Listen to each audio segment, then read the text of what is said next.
Alright guys, so here are the solutions to worksheet 8.3. If you're still working on it, continue to do so and then check, or if you're stuck on a particular problem, go ahead and sort of scroll through this to reach the part that you need to look at. But either way, make sure that you are looking back at this and correcting your work. What I'm going to assign along with this is an applying the concepts to problems over sections 8.2 and 8.3. So you'll get that today, and you'll have probably give you till next Tuesday to work on that. So just taking a look at the answers here, you can just read over numbers 1 and 2. This is going back to even chapter 7 when we looked at some similarities and differences between the standard normal distribution using the z values and then the t distribution. All right, so I have in detail written out, but I do just want to talk about this for number 3. When you're asked to find the critical values, you need the alpha, or the area, given to you here. So this is on the calculator where you want to use menu 556. And notice here I'm giving you n, the sample size, so you have to subtract 1 to get the degrees of freedom. So for A, the area you want to type in, because this is a right tail test, that means the 5% is shaded to the right of the critical value. So you need to type in 0.95 because the calculator again only reads area to the left of a number. Enter in the degree of freedom of 9, and then the answer is 1.83. So all of these critical values I just rounded to the nearest hundredth. For B, being a two-tailed test, the area we're going to type in is going to be a 0.05. Degree of freedom is going to be 17, and then the answer technically is going to be a plus or minus 1.74.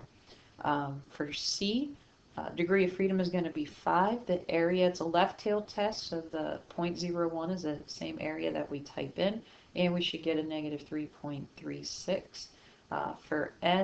For D, for n equals 23, our degree of freedom is 22, left-tailed again, so we are typing in the 0.005, and we should be getting a negative 2.82. And then for E, again, that's a two-tailed test. Our answer should again be plus or minus. But we split, we take alpha over 2 is 0.01 is the area we're typing in. Degree of freedom is going to be 16. And again, our answer is plus or minus 2.58. Now for number 4, to find the p-value, this is relying on the test value. But we need to understand, is the test value going to be the lower boundary or the upper boundary? Keep in mind, if you're using the non-CAS, I forgot to remind you guys over the past couple lessons, if you're using the non-CAS, you have to, sometimes it's already in there as a 9E999 or negative. You have to type that in the infinity button. It'll show up there, but that calculator doesn't know how to read it. Just on the CAS calculators, it will. All right, so this is where you want to use menu 555. For A, T is the test value, 2.321. It's a right tail test, so that means the area is shaded above this T value. So that is our lower boundary, and then our upper boundary is going to be either the infinity or the 9E999. Enter in the degree of freedom is 14, and you should be getting a 0.018. For B, this is a left tail test, so the T value is our upper boundary. So notice how I have this written out, lower bound, upper bound, degree of freedom, and then the answer. So you're either leaving it as the negative infinity or negative 9E999, typing in the upper boundary is a negative 1.267, degree of freedom is 7, and our answer is 0.123. For C, this is a two-tailed test, so it doesn't matter which one you use, but here the upper boundary would be a negative 2.179. So if you're going to use the number as an upper boundary, it has to be the negative because we're shaded to the left. So that's going to be the negative infinity or negative 9E999. If you wish to use a positive 2.179, that's going to be the lower boundary, and then the infinity or the 9E999 for the upper boundary.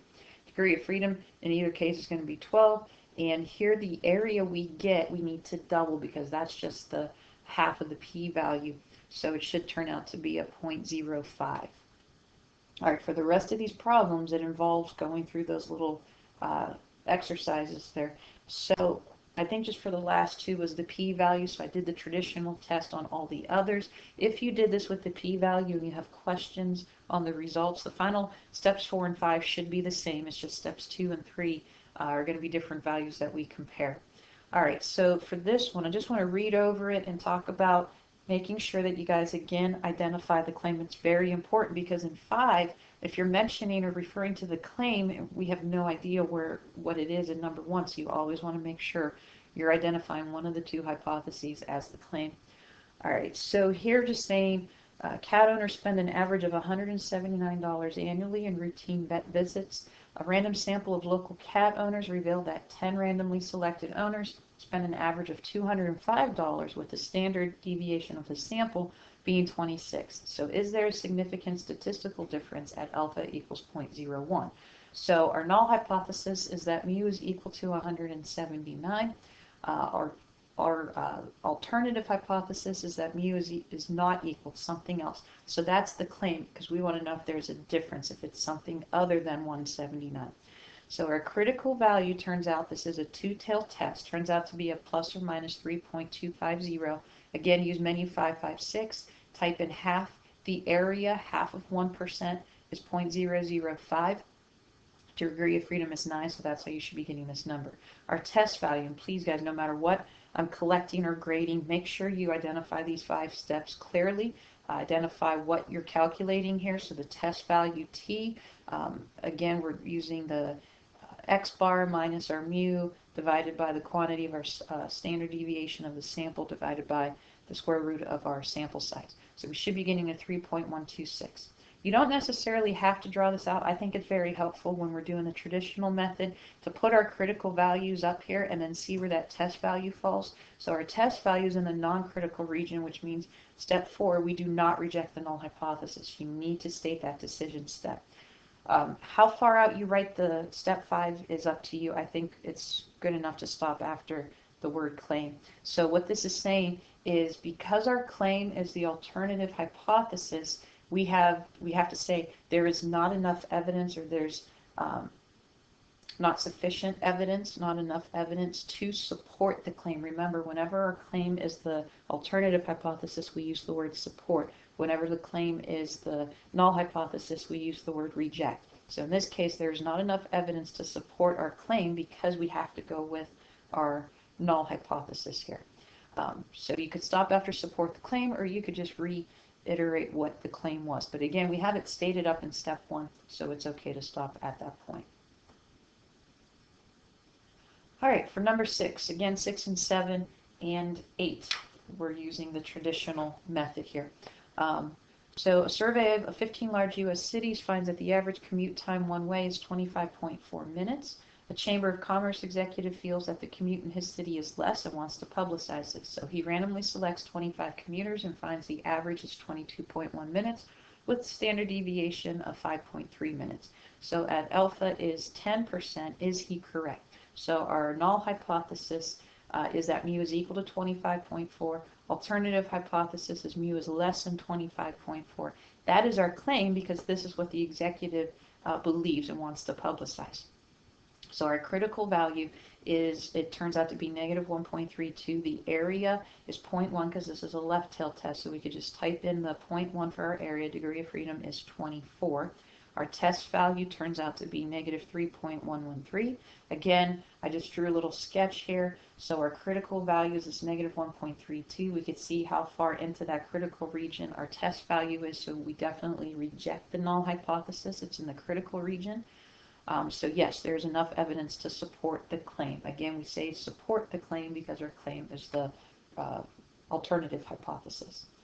Now number 7, it's a little misleading with the one word that's here, but at least means greater than or equal to. And because it has the or equal to, we're kind of forgetting or not thinking about anything above 700, that we could just go with 700. But this was a problem from the books. I wanted to still show you those words to show that not everything is pretty clear cut. So because at least means greater than or equal to, we have to side with the or equal to and go with that. So that means our null hypothesis we have to state as the mu is equal to 700. So as long as we could say it's equal to 700, that's our claim. Anything higher we're okay with, but we're saying at least, so in other words, we're just looking at the 700 exactly. The alternative then has to be everything less, because the at least means 700 or higher, so everything else we're going to say is going to be less than 700. So I know that part sounds confusing, but that's how we're going to state that here. So the at least 700 means we're just going with the 700. Anything or the opposite is going to be the less than.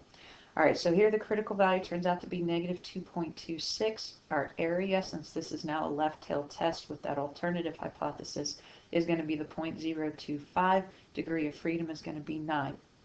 If you did a list and spreadsheet on your calculator, we're going to round out to one more decimal place than our raw data here. X bar is 606.5. Sample standard deviation is 109.1. Our test value turns out to be negative 2.71. Again, plotting both of these, the critical value and the test value, that test value falls in the critical region, so we reject the null hypothesis. Our claim is the null hypothesis, so we say there is enough evidence to reject the claim. And again, I just re-emphasized what that claim was, that the average height of the building is 700 feet or higher, but right now we're just really saying it is 700 feet. All right, then number 8, not as tricky with the wording here. Again, we're using the traditional t-test. So if I just tell you to use a traditional t-test, traditional method, or traditional test, that's the non-p-value method. So reading this over, the average cost of making a movie is $54.8 million. This year, a random sample of 15 recent action movies had an average production cost of $62.3 million with a variance of $90.25 million.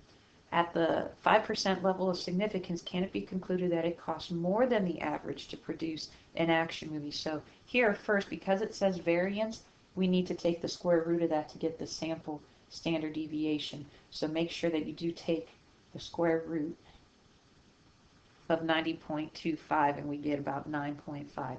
So here the null hypothesis is 54.8 million. The alternative, I don't know why that keeps scrolling back up on me. The alternative is that mu is greater than 54.8 million, and that's the claim.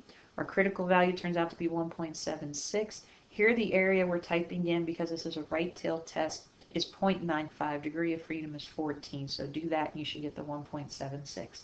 Test value turns out to be 3.06. That's definitely, when you sketch the graph of this, 3.06 is far off to the right, well above the 1.76.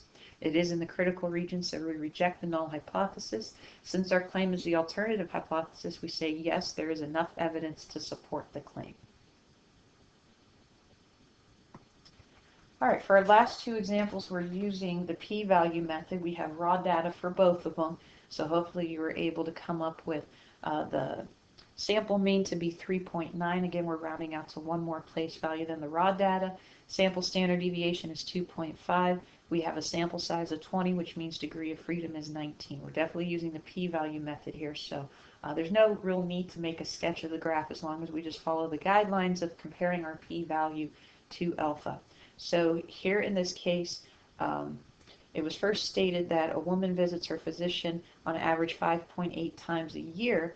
At the 5% level of significance, can it be concluded that the average is not still going to be 5.8 visits per year? So here we have a two-tailed test. So our null hypothesis is mu is equal to 5.8. Alternative hypothesis is it's something other than 5.8, which is our claim. Here's step 2. We go straight to the test value. So there's the values that we substituted in. We get a negative 3.40. Because it's a two-tailed test, that negative 3.40, that's going to be our upper boundary. Again, you're using menu 555. Enter in the upper boundary as negative 3.40. Degree of freedom is 19. You get a result of 0.0015, but that's on either tail, so we need to double that or add the two together, and we're getting a p-value of about 0.003.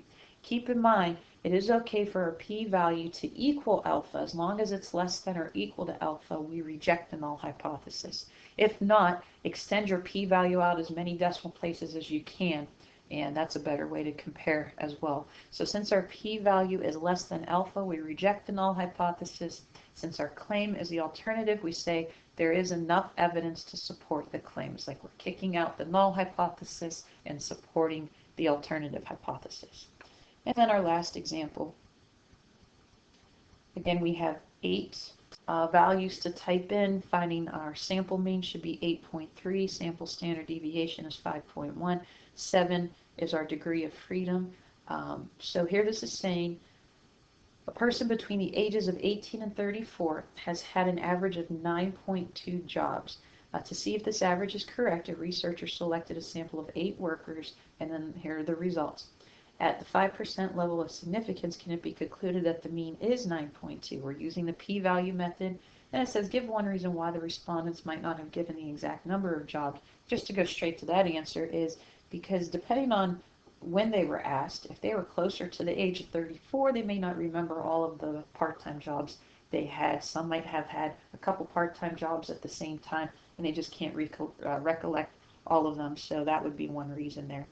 All right, so here our null hypothesis is our claim that mu is equal to 9.2. Alternative, again, this is going to be two-tailed test something other than 9.2. It doesn't indicate more or less. Still having 9 jobs between the ages of 18 and 34. That's a lot to have there. So, all right, taking a look at our test value, turns out to be a negative 0.5 when we round to 2 decimal places. Again, the p-value, like in number 9, we're using menu 555. The upper boundary is going to be a negative 0.5. Degree of freedom is 7. So the area we get is 0.316. We need to double that, so we're getting 0.632 for our p-value. Step 4, we compare our p-value to alpha. In this case, our p-value is greater than alpha, so we do not reject the null hypothesis. And since our claim is a null hypothesis, we want to say, we can't say except.